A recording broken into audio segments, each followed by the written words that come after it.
Yo, what's going on, guys? Spoofy here with the Card Guys, and this is Clash in the Nash episode 9 or 10 or something like that.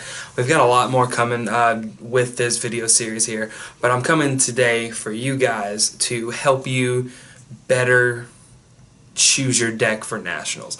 Now, I know there are certain type of players, and first and foremost, there's players, I'm just going to name off people. There's players like Patrick Hoban. Play the best deck, you're going to win.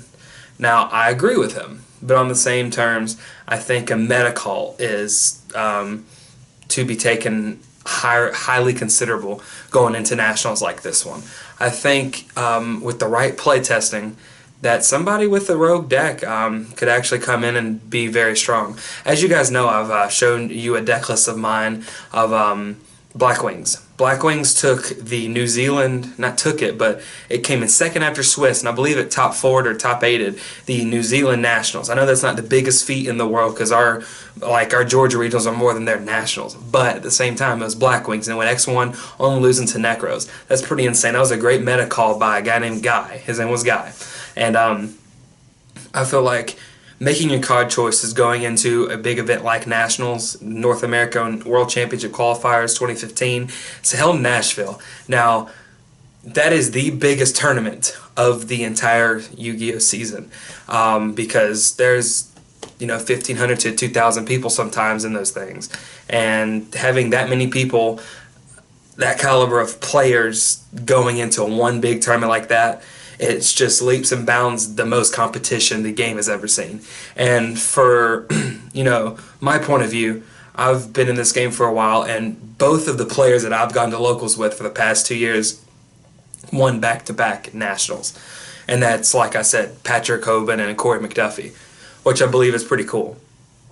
But I'm here, guys, to pretty much guide you in the right direction to figure out what deck you think you are going to take for the 2015 North American World Championship qualifiers. That's a mouthful, not gonna lie. So I'm gonna pretty much go through the decks and kind of go through what I think would be the best call at this point. Now, first off, we have Necros. Necros obviously is the best deck of the format currently. I think it will be the best deck. It takes a lot of thought process to go through, but there's a deck that's a little more complicated that might be the best choice for you. Now, I'm going to get to that a little later. Next, we have Burning Abyss. Burning Abyss apparently are getting more support in the next set before Nationals as well. We don't know what's coming in that. You could get something that says when this card is sent to the graveyard, special summon one from your hand, or special summon one back from the graveyard, draw a card. You can have a fusion with a 3,000 ass on it that just says nobody can special summon cards. You never know what's going to come out of these Burning Abyss monsters just because they're so powerful. And the thing about that is, the deck is just a whole bunch of floaters that can just win with Dante easy over and over and over again. The next deck is Satellar Knights. Now, with the releasing of Star Seraphs have given many decks unplayable hands that make them better. And I've been testing around different decks with Star Seraphs that's been surprising people. And right now, Satellars are, I believe, one of the best decks of the format with Star Seraphs in them. It makes the bad hands not as dead, not as bad because you get to draw out of your outs and stuff. We'll draw into your outs. Like per se, you summon the Scepter. Scepter it replaces itself, right? If you think about it, Scepter's the best one because Scepter advances a game state. Now, a lot of people don't understand advancing game states, but I'm going to get into that later on to another video that I think you guys would like. But if you think about it, Scepter, go get Sovereignty, and you already have a Sovereignty in hand. They all replace themselves by drawing, or by searching and then drawing too, right? When you overlay, you gain a +1 from that effect that gives the Exceed monster effect of drawing, destroy and draw a card. It's pretty crazy. Being able to +1 out of that and just replenish your hand is unreal for Satellars because they can just draw all their traps because they hardly play any monsters. And then once they go into that Delteros or that Ouroboros, they just completely control the whole entire game. Next, we have Shadows. Shadows, I believe, got a really big boost with the Star Seraphs. They call them Holy Shadows and Holy Satellars. I have another holy deck I'm going to come at you later with. It's pretty awesome.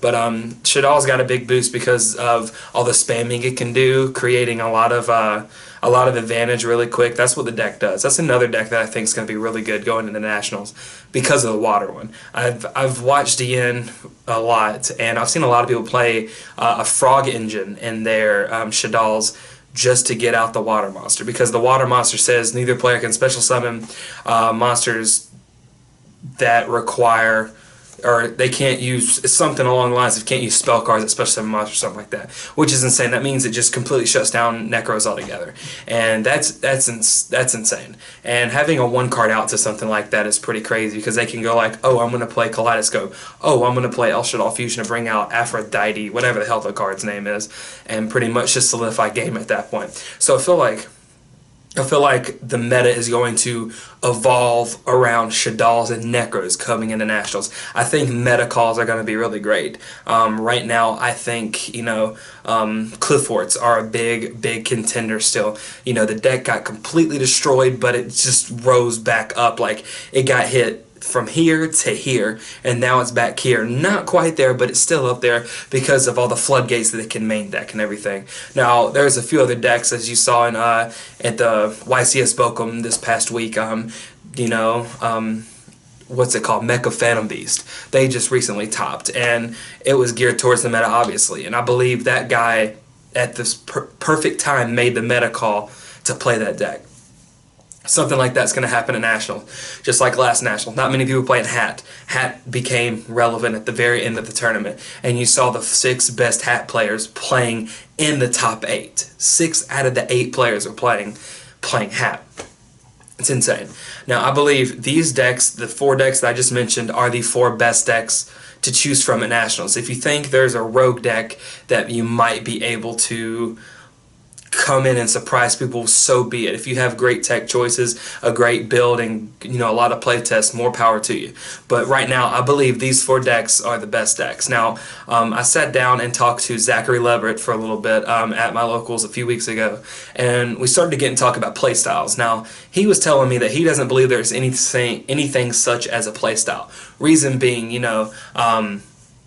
different players have different mentalities, and with these different mentalities, it creates different thought processes going into certain plays. Yes, people have different ways of thinking, but at the same time, it's how the deck runs. If you like to play very passive-aggressive, play something like Clifforts. If you, in your mind, have a certain set of how you want to play each game, go with a deck that does that in its own.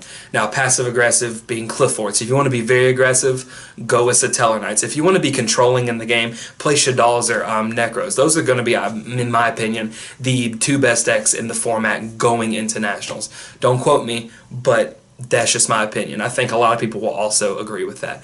But take all this into consideration. I want you to listen to this. If you didn't quite understand some of the things I said, give this video another try. Go back all the way to the beginning. Watch it again. Understand some of the things I said about certain decks. If you plan on going and doing well, I would highly suggest playing one of these 4 decks. Now, that's pretty much it for me today with this video. If you guys wouldn't mind, link in the description below. Check out supergames.com. They are a one-stop shop to all your things Yu-Gi-Oh, Card Fight, Vanguard, Pokemon, Magic, everything. So give them a try if you guys play any of those card games, and be sure to let them know in the comments that Spoofy and TheCardGuys sent you. But that's pretty much it for me, guys. Spoofy with TheCardGuys. We'll see you later. Peace.